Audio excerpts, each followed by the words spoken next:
Bom dia! Começo o vídeo de hoje desejando uma quinta-feira excelente, abençoada, cheia de energia, disposição e muita saúde para cada um de vocês que me acompanham por aqui e também para suas famílias. Muito obrigada pela companhia de vocês aqui em mais uma manhã abençoada de quinta-feira. Espero que todos estejam bem. Gratidão por ter vocês comigo. Sejam todos muito bem-vindos ao nosso boletim diário sobre o auxílio emergencial, sobre o Bolsa Família e sobre os principais benefícios do governo que movimentam o nosso país. No boletim de hoje, eu vou falar sobre a agenda completa de pagamentos do auxílio emergencial de hoje, em que continuam os pagamentos da sexta parcela do benefício, tanto para as pessoas que fazem parte do Bolsa Família, como para aqueles que não participam do programa social. Eu vou falar também sobre o que disse o secretário do Tesouro Nacional do Ministério da Economia, Jefferson Bittencourt, ao ser questionado se está nos planos do Ministério uma prorrogação do auxílio emergencial, como deu a entender na última terça-feira o presidente Jair Bolsonaro. Sobre o que disse o presidente do Senado, Rodrigo Pacheco, em relação ao novo Auxílio Brasil, que depende de que o Senado aprove a reforma do imposto de renda para que o novo programa social seja viabilizado. E eu vou falar também sobre como essa demora no financiamento do Auxílio Brasil tem impactado o Bolsa Família, fazendo crescer de forma considerável o número de famílias na fila do programa social. Também aproveito e te convido a se inscrever aqui no nosso canal, a deixar o seu like nesse vídeo para nos dar aquela força, para continuarmos trazendo conteúdo relevante para vocês, tá certo? Então, vamos direto ao que interessa. Eu vou começar falando sobre o auxílio emergencial. Hoje recebem os beneficiários com NIS final número 0, concluindo assim o pagamento da sexta parcela para as pessoas que fazem parte do Bolsa Família. Para quem não faz parte do Bolsa Família, hoje o depósito do benefício na poupança social do Caixa Tem será feito para os aniversariantes do mês de setembro. Esses beneficiários poderão sacar o dinheiro a partir do dia 15 de outubro. Amanhã os pagamentos continuam para quem nasceu no mês de outubro. Continuando e agora falando sobre a prorrogação do auxílio emergencial que vem sendo cogitada, já que a aprovação da reforma do imposto de renda e da PEC dos precatórios não avança. Essa semana, o secretário do Tesouro Nacional, Jefferson Bittencourt, se pronunciou sobre o assunto. Segundo ele, há fortes restrições para prorrogar mais uma vez o benefício, já que o auxílio emergencial vem sendo pago por meio dos chamados créditos extraordinários, que são mecanismos fora do orçamento, ou seja, que não precisam respeitar o teto de gastos, que devem ser usados apenas em situações excepcionais. A Constituição autoriza o uso de crédito extraordinário apenas em caso de urgência e imprevisibilidade, e com o avanço da vacinação e a economia dando sinais de recuperação, fica complicado se enquadrar nessas situações. Então vamos ouvir o que disse o secretário do Tesouro Nacional, Jefferson Bittencourt, quando questionado se o Ministério da Economia estava considerando como opção viável a prorrogação do auxílio emergencial. O ministro da Cidadania, João Roma, disse ontem que a extensão do auxílio emergencial é uma possibilidade que está na mesa, diante do fato de que 25 milhões de brasileiros que hoje recebem o benefício não seriam contemplados pelo novo Bolsa Família. Sei que a equipe econômica já se posicionou contra, até mesmo por não ver base legal diante da redução da curva de casos e mortes. Mas o argumento dos defensores é de que as curvas de desemprego, da fome e da inflação decorrentes da pandemia não cederam, o que justificaria a renovação do programa via crédito extraordinário. Qual é a avaliação da economia em relação à renovação com base nesses efeitos sociais? A prorrogação está na mesa para o Ministério da Economia? Eu acho que a Diana já colocou o nosso posicionamento de caráter mais geral, que no formato de um auxílio emergencial, a gente tem fortes restrições ao desenho que está sendo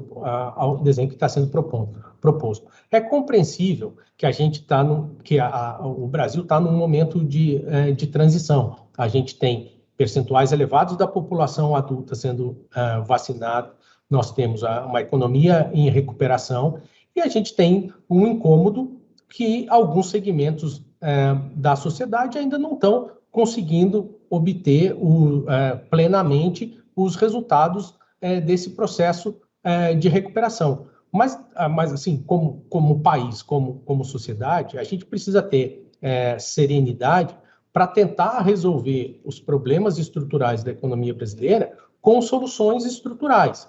A gente precisa entender que o período da pandemia foi um período extraordinário, que teve tratamento extraordinário para uma série de regras, principalmente para as regras fiscais, e esse tratamento extraordinário não é o mais adequado para a gente tentar endereçar questões que são de fundo, são questões estruturais da nossa economia. Então, a gente entende a preocupação social, a gente entende que haja um desejo de que a recuperação se reflita de uma maneira mais uniforme sobre sobre toda a sociedade, mas a gente também tem que entender o que são os períodos de exceção e o que são os problemas estruturais e tentar resolver as coisas com as ferramentas certas a cada momento. Nessa mesma linha, ou seja, de tentar encontrar soluções mais permanentes, ao invés de prorrogar o auxílio emergencial mais uma vez, também se pronunciou ontem o presidente do Senado Federal, Rodrigo Pacheco.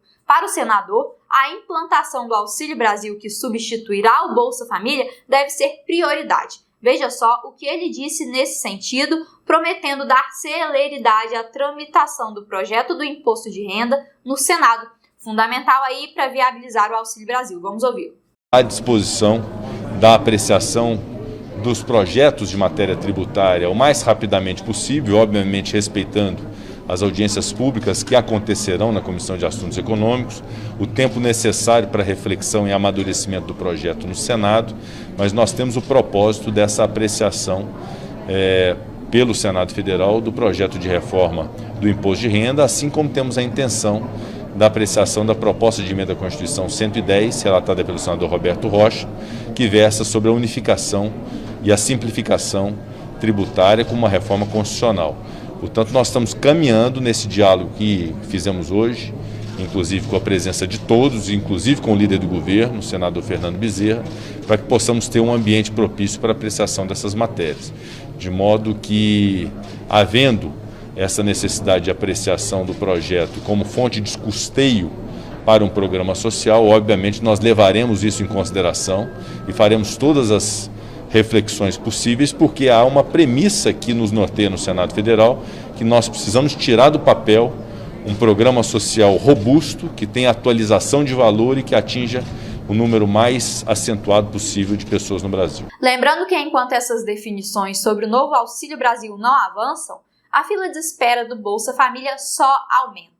A Câmara Temática da Assistência Social do Consórcio Nordeste, que é o grupo que reúne os 9 estados da região, identificou que existem atualmente mais de 2 milhões de famílias esperando para fazer parte do Bolsa Família. Para vocês terem uma ideia, esse número cresceu quase 20% em apenas 4 meses, já que era 1,8 milhão em fevereiro. E a maior parte das pessoas que estão nessa fila está no Nordeste, mais de 844 mil famílias.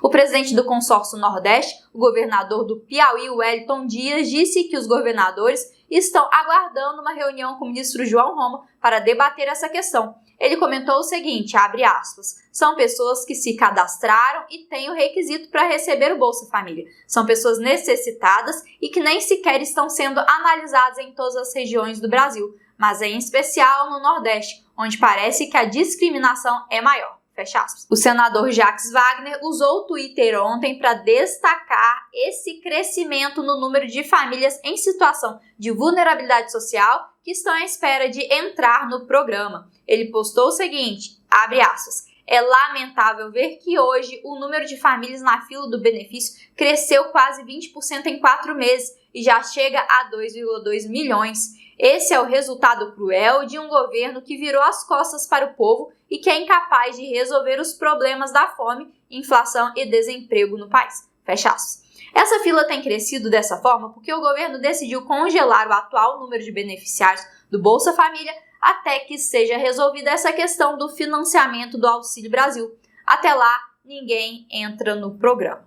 Enfim, isso era tudo que eu tinha para dividir com vocês aqui hoje. Eu vou te pedir também para comentar aqui embaixo falando o que você achou desse vídeo, se essas informações foram úteis para você. Nós vamos adorar saber a sua opinião. E se você tiver gostado do conteúdo, não deixe de dar o seu like, de se inscrever aqui no nosso canal, caso você ainda não esteja inscrito, e de ativar as notificações para não perder nenhum vídeo que a gente vem publicando por aqui. Desejo a todos vocês uma maravilhosa quinta-feira para você e para toda a sua família. Nos encontramos aqui novamente no próximo vídeo. Um grande abraço, até a próxima. Tchau, tchau!